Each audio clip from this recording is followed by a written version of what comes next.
Incident ಒಬ್ಬರ life ಮೇಲೆ ಎಷ್ಟು ಇಂಪ್ಯಾಕ್ಟ್ ಮಾಡುತ್ತೆ ಅನ್ನೋದಕ್ಕೆ ರೇಣುಕಾಸ್ವಾಮಿ ಹತ್ಯೆ ಪ್ರಕರಣದಲ್ಲಿ ದರ್ಶನ್ ಜೈಲಿಗೆ ಹೋಗಿ ಬಂದದ್ದು ಬೆಸ್ಟ್ ಎಕ್ಸಾಂಪಲ್ ಆಗಿದೆ. ಆ ಘಟನೆಯಿಂದ ಚಾಲೆಂಜಿಂಗ್ ಸ್ಟಾರ್ ದರ್ಶನ್ ಲೈಫ್ ಅಲ್ಲಿ ಸಾಕಷ್ಟು ಬದಲಾವಣೆಗಳೇ ಆಗುತ್ತಿದೆ. ತಾನು ಆರಾಧಿಸೋ ಆ ಚಾಮುಂಡಿ ತಾಯಿ ಬಳಿ ಶಪಥ ಕೂಡ ಮಾಡಿದ್ದಾರೆ. ಇಲ್ಲಿವರೆಗೂ ಒಂದು ಲೆಕ್ಕ, ಇನ್ಮೇಲೆ ಒಂದು ಲೆಕ್ಕ ಅಂತ ಫಿಕ್ಸ್ ಆಗಿದ್ದಾರೆ ನಟ ದರ್ಶನ್. ಗ್ಯಾರಂಟಿ ಗ್ಯಾರಂಟಿ ಗ್ಯಾರಂಟಿ, ಇದು ಗ್ಯಾರಂಟಿ ನ್ಯೂಸ್. ನಾನು ಧನುಶ್ರೀ. ಒಂದೇ ಒಂದು ಇನ್ಸಿಡೆಂಟ್ ಒಬ್ಬರ ಲೈಫ್ ಮೇಲೆ ಎಷ್ಟು ಇಂಪ್ಯಾಕ್ಟ್ ಮಾಡುತ್ತೆ ಅನ್ನೋದಕ್ಕೆ ರೇಣುಕಾಸ್ವಾಮಿ ಹತ್ಯೆ ಪ್ರಕರಣದಲ್ಲಿ ದರ್ಶನ್ ಜೈಲಿಗೆ ಹೋಗಿ ಬಂದದ್ದು ಬೆಸ್ಟ್ ಎಕ್ಸಾಂಪಲ್ ಆಗಿದೆ. ಅವರು ತಪ್ಪು ಮಾಡಿದ್ರೋ ಇಲ್ವೋ ಗೊತ್ತಿಲ್ಲ, ಅದಕ್ಕೆಲ್ಲ ಕೋರ್ಟ್ ಇದೆ, ಕಾನೂನಿದೆ. ಆದ್ರೆ ಆ ಒಂದು ಘಟನೆಯಿಂದ ಚಾಲೆಂಜಿಂಗ್ ಸ್ಟಾರ್ ದರ್ಶನ್ ಲೈಫ್ನಲ್ಲಿ ಸಾಕಷ್ಟು ಬದಲಾವಣೆಗಳೇ ಆಗೋಗಿದೆ. ಅಧಿಕೃತ ಮೂಲಗಳ ಪ್ರಕಾರ ದರ್ಶನ್ ತುಂಬಾ ಬದಲಾಗಿದ್ದಾರೆ. ತನ್ನ ಸುತ್ತಲೂ ಇದ್ದ 200ಕ್ಕೂ ಅಧಿಕ ಮಂದಿಯ ಆಪ್ತ ಬಳಗದಲ್ಲಿ ಸುಮಾರು 159 ಮಂದಿಯನ್ನ ಆಲ್ಟ್, ಕಂಟ್ರೋಲ್, ಡಿಲೀಟ್ ಮಾಡಿದ್ದಾರೆ ಎನ್ನಲಾಗ್ತಿದೆ.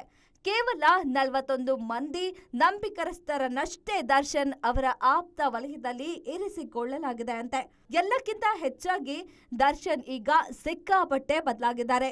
ಇನ್ಮೇಲೆ ಹೇಗಿರ್ಬೇಕು, ಯಾರೊಟ್ಟಿಗಿರ್ಬೇಕು, ಎಂತಹ ಸಿನಿಮಾಗಳನ್ನ ಮಾಡಬೇಕು, ಯಾವ ಕಾರ್ಯಕ್ರಮಗಳನ್ನ ಅಟೆಂಡ್ ಮಾಡಬೇಕು ಅನ್ನೋ ವಿಚಾರಗಳಲ್ಲಿ ಸಖತ್ ಚೂಸಿ ಆಗಿದ್ದಾರೆ. ಡೆವಿಲ್ ಸಿನಿಮಾ ಆರಂಭದಲ್ಲೇ ರೇಣುಕಾಸ್ವಾಮಿ ಪ್ರಕರಣ ನಡೆದ ಹಿನ್ನೆಲೆ ಅದು ಅಲ್ಲಿಗೆನೇ ನಿಂತು ಹೋಗಿತ್ತು.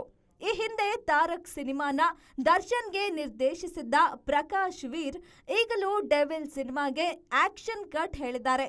ಬೆನ್ನು ನೋವು ಕಮ್ಮಿ ಆಗ್ಲಿ, ಚಿತ್ರೀಕರಣ ಶುರು ಮಾಡೋಣ ಅಂತ ಕಾಯ್ತಿದ್ದ ದರ್ಶನ್ ಕೊನೆಗೂ ಮಾನಸಿಕವಾಗಿ, ದೈಹಿಕವಾಗಿ ಕೂಡ ಭರ್ಜರಿ ಕಂಬ್ಯಾಕ್ ಮಾಡಿದ್ದಾರೆ.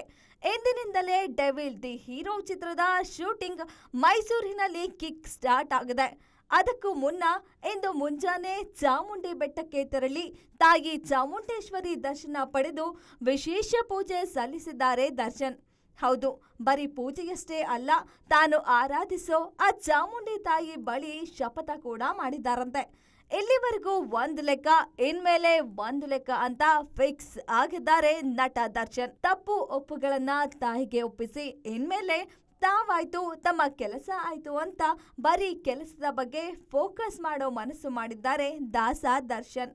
ಯಾವ ಮೈಸೂರಿನಲ್ಲಿ ಶೂಟಿಂಗ್ ನಿಂತಿತೋ ಅದೇ ಮೈಸೂರಿನಲ್ಲಿ ಇಂದು ಶೂಟಿಂಗ್ ಶುರು ಮಾಡಿದೆ ಚಿತ್ರತಂಡ.